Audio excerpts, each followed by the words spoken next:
Welcome back on capital news. चलिए देखते हैं दिल्ली की 25 फटाफट बड़ी खबरें। साथ ही डेली खबरों से अपडेट रहने के लिए चैनल को सब्सक्राइब करने के साथ वीडियो को लाइक करें।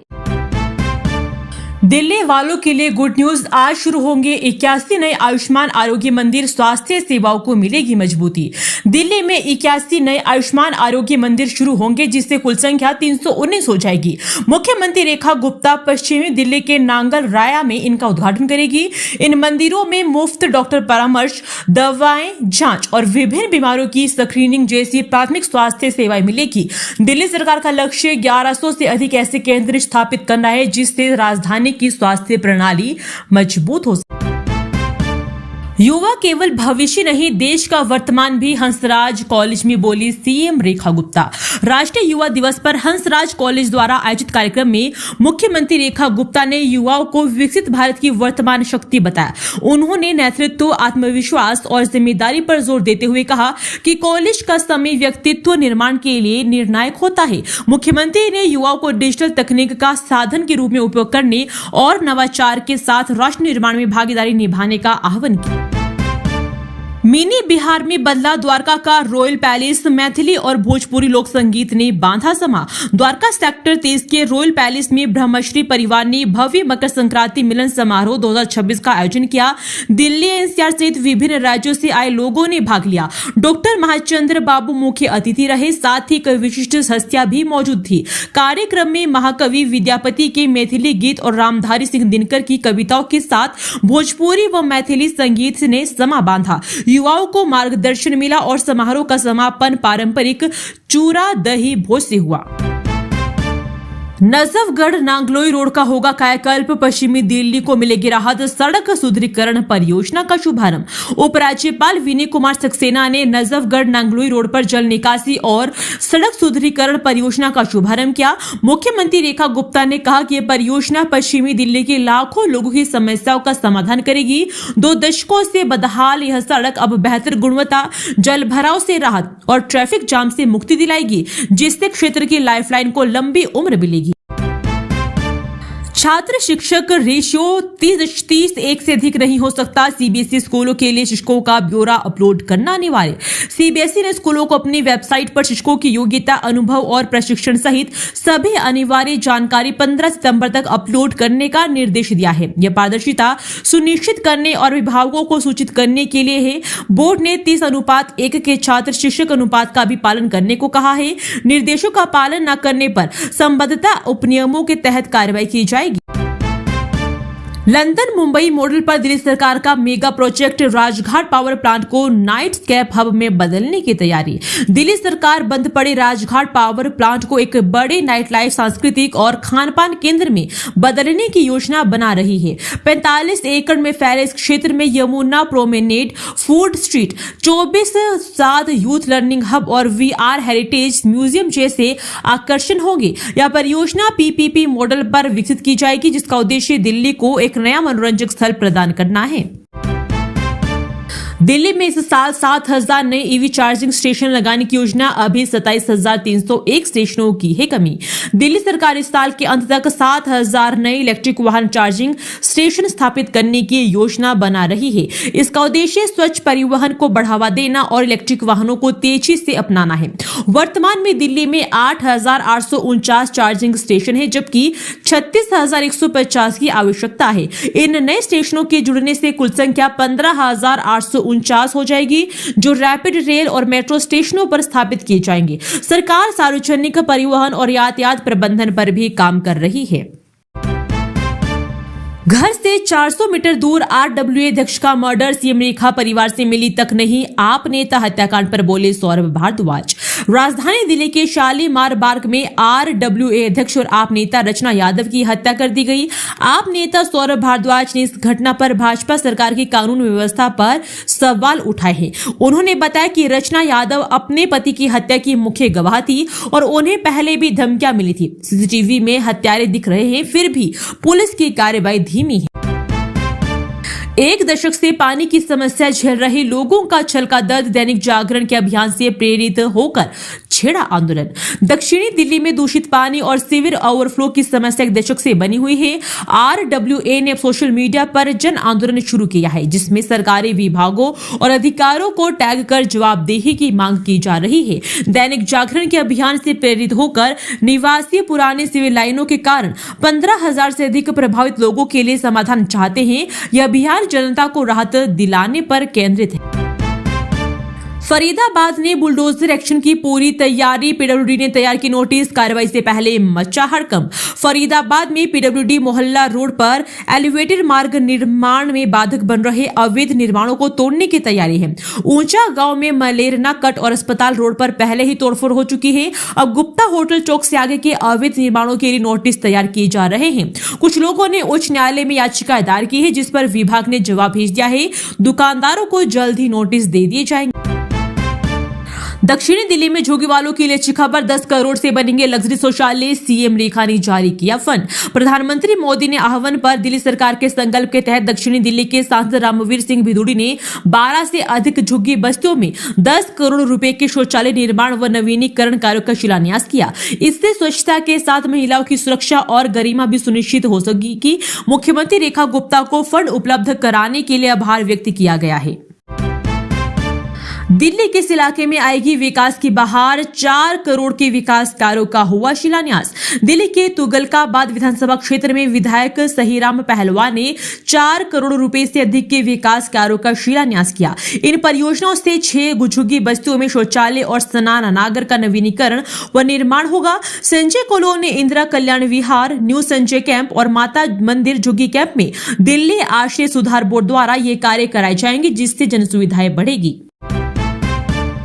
गार्डन ऑफ 5 सेंसेस और नैनी झील पर क्या होने वाला है? पर्यटन को बढ़ावा देने के लिए दिल्ली सरकार का प्लान। दिल्ली सरकार नए साल में पर्यटन को बढ़ावा देने के लिए कई सुंदरीकरण योजनाएं शुरू कर रही है। दक्षिणी दिल्ली में गार्डन ऑफ 5 सेंसेस और उत्तरी दिल्ली के मॉडल टाउन में नैनी झील का सौंदर्यीकरण किया जाएगा। शहर व्यापी अभियान के लिए वास्तुकारों का एक पैनल भी बनाया जाएगा। इन परियोजनाओं का उद्देश्य इन स्थलों की सुंदरता, रखरखाव और सार्वजनिक उपयोग में सुधार करना है, जिससे दिल्ली में पर्यटन को नई गति मिले।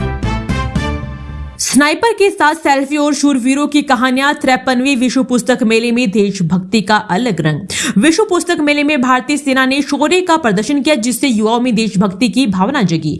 भारत मंडप में आयोजित 53वें मेले की थीम भारतीय सैन्य इतिहास, शौर्य और ज्ञान @75 थी। सैनिक आगंतुकों से बातचीत कर रहे थे। हथियारों की प्रतिकृतियां और परमवीर चक्र गैलरी मुख्य आकर्षण थे। यह पहल सेना और नागरिकों के बीच की दूरी कम कर रही है और बच्चों में सैनिक बनने का सपना जगा रही है।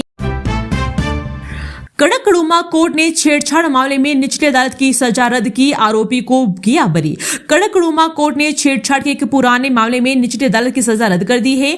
अदालत ने पाया कि साक्षी और गवाहियों में गंभीर खामियां थी और शिकायतकर्ता के बयान लगातार बदलते रहे। शुरुआत में मामला घरेलू विवाद दर्ज हुआ था। इन आधारों पर अतिरिक्त सत्र न्यायाधीश ट्विंकल वधवा ने आरोपी को संदेह का लाभ देते हुए बरी कर दिया।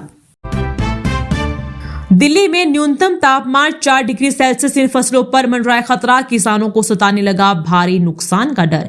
दिल्ली में न्यूनतम तापमान 4 डिग्री सेल्सियस पहुंचने से किसानों को रबी की फसल और सब्जियों पर पाले का खतरा सता रहा है। कृषि वैज्ञानिकों के अनुसार फिलहाल स्थिति गंभीर नहीं है, लेकिन तापमान और गिरने पर परेशानी बढ़ सकती है। लेख में पाले से होने वाले नुकसान और बचाव के उपायों पर विस्तार से चर्चा की गई है, जिसमें सिंचाई और धुआं विधि जैसी तकनीकें शामिल। दिल्ली एनसीआर समेत उत्तर भारत में कड़ाके की ठंड। कई इलाकों में विजिबिलिटी शून्य। अगले 48 घंटे और भारी। उत्तर भारत विशेषकर दिल्ली एनसीआर भीषण शीतलहर जैसे और घने कोहरे की चपेट में है। 14 जनवरी को कई इलाकों में शून्य विजिबिलिटी दर्ज की गई, जिससे सड़क, रेल और हवाई यातायात प्रभावित हुआ। मौसम विभाग के अनुसार पंजाब और हरियाणा में कोल्ड वेव जारी है। नए पश्चिमी विक्षोभ से 16 से 19 जनवरी तक बारिश, बर्फबारी की संभावना है। हालांकि ठंड बनी रहेगी। IMD ने ऑरेंज अलर्ट जारी किया। दिल्ली पीतमपुर अग्निकांड, दिनेश के सामने ही जिंदा जल गया छोटा भाई ब्रिजेश, बचाने की हर कोशिश रही नाकाम। पीतमपुरा गांव स्थित गोदाम परिसर में बने जिस कमरे में आग फैली, उस कमरे में मृतक ब्रिजेश का बड़ा भाई दिनेश भी सो रहा था। दिनेश ने अंदर फंसे अपने भाई ब्रिजेश और सतीश को बचाने की हर संभव कोशिश की, लेकिन चाहकर भी नहीं बचा सके। जब दिनेश की तरफ आग की लपटें आने लगी तो उन्होंने वीरेंद्र और मिथिलेश के साथ मिलकर कच्ची दीवार तोड़ दी। दिनेश, मिथिलेश और वीरेंद्र बाहर आ गई। फिर अचानक से सिलेंडर फटने की तेज आवाज आई, आग की लपटें उठने लगी। तीनों के सामने ही ब्रिजेश और सतीश जिंदा जल गए। पास के ही गोदाम में रहने वाले विनय कुमार ने बताया कि आग तेजी से फैलने के बाद कोई भी कमरे के गेट की तरफ नहीं भाग सके। साउथ दिल्ली में एक दशक से झेल रही सीवर पानी की समस्या अब छेड़ा वर्चुअल आंदोलन। दक्षिणी दिल्ली के साकेत, न्यू फ्रेंड्स कॉलोनी और ईस्ट ऑफ कैलाश के निवासी एक दशक से दूषित पेयजल और सीवर ओवरफ्लो की समस्या से जूझ रहे हैं। अब उन्होंने सोशल मीडिया पर एक जन आंदोलन शुरू किया है। RWA संबंधित विभागों और सरकार को टैग कर जवाबदेही तय करने की मांग कर रहा है। इंदौर की घटना के बाद साफ पानी के अधिकार पर बहस के बीच यह अभियान 30,000 से अधिक लोगों को प्रभावित कर रहा है। विशेष अभियान चलाने के बाद भी दिल्ली में यमुना क्यों है प्रदूषित, रिपोर्ट में समझे नदी में कहां से आती है गंदगी। दिल्ली में यमुना की सफाई अभियान के बावजूद स्थिति नहीं सुधर रही है। मुख्य कारण प्रदूषित नाले हैं। DPCC की रिपोर्ट के अनुसार दिसंबर 2024 में कई नालों का पानी पिछले साल की तुलना में अधिक दूषित पाया गया। 17 बड़े नालों में से 8 में BOD नामक मानक से कहीं अधिक है, जिससे यमुना और मैली हो रही है। जल बोर्ड 2027 तक सभी नालों के पानी को STP में उपचारित करने की योजना बना रहा है। दिल्ली TOD नीति में बड़े आंदोलन की तैयारी, अब मिलेगा ज्यादा FAR और छोटे प्लॉटों पर बनेंगे ज्यादा फ्लैट। TOD पॉलिसी के तहत तैयार की गई कड़कड़ुमा आवासीय योजना को खरीदारों से उत्साहजनक रिस्पॉन्स न मिलने पर अब दिल्ली विकास प्राधिकरण TOD पॉलिसी में बदलाव की तैयारी कर रहा है। इसके लिए ड्राफ्ट जारी कर जनता से सुझाव पहले ही मांग चुके हैं। TOD एक ऐसी पॉलिसी है जो लोगों के घरों का सपना पूरा करने के साथ ही उन्हें सार्वजनिक परिवहन के लिए प्रेरित करेगी। इसके तहत बन रहे प्रोजेक्ट ट्रांजिशन के स्टेशन के आसपास होंगे। यहां रहने वाले लोग पैदल चलते हुए ट्रांजिट स्टेशन तक पहुंच सकें। दिल्ली एनसीआर में हर साल 5 लाख से ज्यादा लोग होते हैं कुत्तों के काटने के शिकार। मामला तूल पकड़ता है तब भी होती है FIR। दिल्ली एनसीआर में हर साल 5 लाख से अधिक लोग कुत्तों के काटने का शिकार होते हैं। निगम अधिकारियों की जवाबदेही तय नहीं होती, जिससे कार्रवाई ना के बराबर है।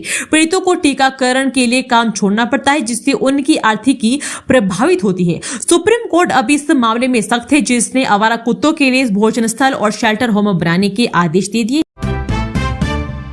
लुटियंस, दिल्ली में बड़ा भूजल स्तर, अब फिर शुरू किए जाएंगे बोरवेल। केंद्रीय भूमिजल बोर्ड की रिपोर्ट के अनुसार लुटियंस दिल्ली में भूजल स्तर में वृद्धि दर्ज की गई है। कई स्थानों पर भूजल 3 से 4 फीट नीचे तक आ गया है, जिससे सीपेज और बहुमंजिला इमारतों को खतरा बढ़ गया है।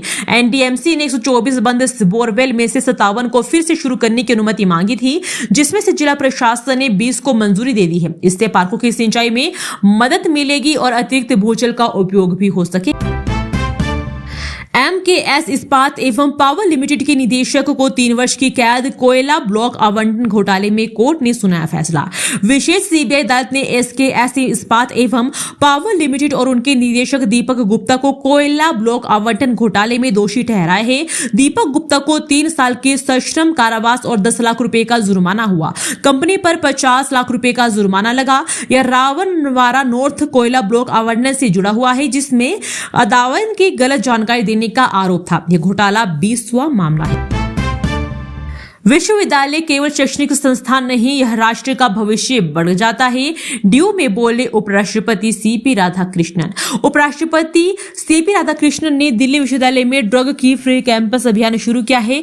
उन्होंने युवाओं को नशे से बचाने के लिए सामूहिक प्रयासों पर जोर दिया। कहा कि स्वस्थ युवा ही विकसित भारत का आधार है।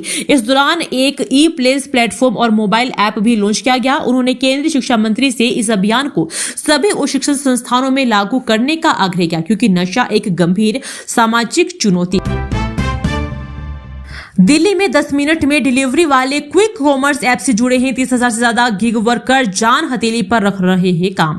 दिल्ली में गिग वर्कर्स को त्वरित डिलीवरी के दबाव के कारण यातायात नियमों के उल्लंघन और कम आय जैसी चुनौतियों का सामना करना पड़ता है। केंद्र सरकार ने ई कॉमर्स कंपनियों से 10 मिनट की डिलीवरी का दावा हटाने को कहा है, जिसका गिग वर्कर्स ने स्वागत किया है। इसे उनकी सुरक्षा और सम्मान सुनिश्चित करने की दिशा में महत्वपूर्ण कदम माना जा रहा है। हालांकि अभी और स्पष्टता की आवश्यकता है। खुदरा व्यापारी भी से क्विक कॉमर्स के प्रभाव के खिलाफ अपनी जीत मान रहे हैं। दिल्ली मुंबई में EVFS से वैश्विक वीजा केंद्र को मिला नया ठिकाना। यूरोप जाने वाले पर्यटकों को होगी सहूलियत। यूरोप के देशों की यात्रा की योजना बना रहे हैं तो दिल्ली व मुंबई के वीजा सेंटरों के नए पतों को अवश्य ध्यान रखें। ये पर्यटकों की सुविधा और सहूलियत को देखते हुए अब नए स्थानों पर आ गए हैं। देश में शेंगेन देशों के वीजा प्रक्रिया को VFS ग्लोबल संभालता है। दिल्ली का शेंगेन संयुक्त वीजा आवेदन केंद्र का पता अब नए वर्ष से शिवाजी स्टेडियम मेट्रो स्टेशन की जगह 27 kg मार्ग हो गया है। फाल्कन 9 रॉकेट के इंजन स्टार्ट हुए तो हड्डियां कांप रही थी। ग्रुप कैप्टन शुभांशु शुक्ला ने बच्चों को कराई अंतरिक्ष की सैर। विश्व पुस्तक मेले में ग्रुप कैप्टन शुभांशु शुक्ला ने बच्चों से संवाद किया। उन्होंने अंतर्राष्ट्रीय अंतरिक्ष स्टेशन तक की अपनी रोमांचक और चुनौतीपूर्ण यात्रा साझा की, जिसमें 5 साल का प्रशिक्षण और मानसिक संघर्ष शामिल था। शुभांशु ने छात्रों को कड़ी मेहनत, समर्पण और जीवन के हर पल का आनंद लेने की सलाह दी है। उन्होंने अपनी अंतरिक्ष यात्रा के कई यादगार किस्से भी सुनाए। दिल्ली में तेज रफ्तार का कहर, पानी के टैंकर ने फल खरीद रहे टेलर को कुचला मौत। दक्षिणी दिल्ली के तिगड़ी थाना क्षेत्र में एक तेज रफ्तार पानी के टैंकर ने फल खरीद रहे 58 वर्षीय हनीफ सिद्दीकी को टक्कर मारकर कुचल दिया, जिससे उनकी मौत हो गई। यह घटना 11 जनवरी की शाम को हुई, जब सिद्दीकी काम से लौट रहे थे। टैंकर चालक मौके से फरार हो गया। पुलिस ने मामला दर्ज कर आरोपी की तलाश शुरू कर दी।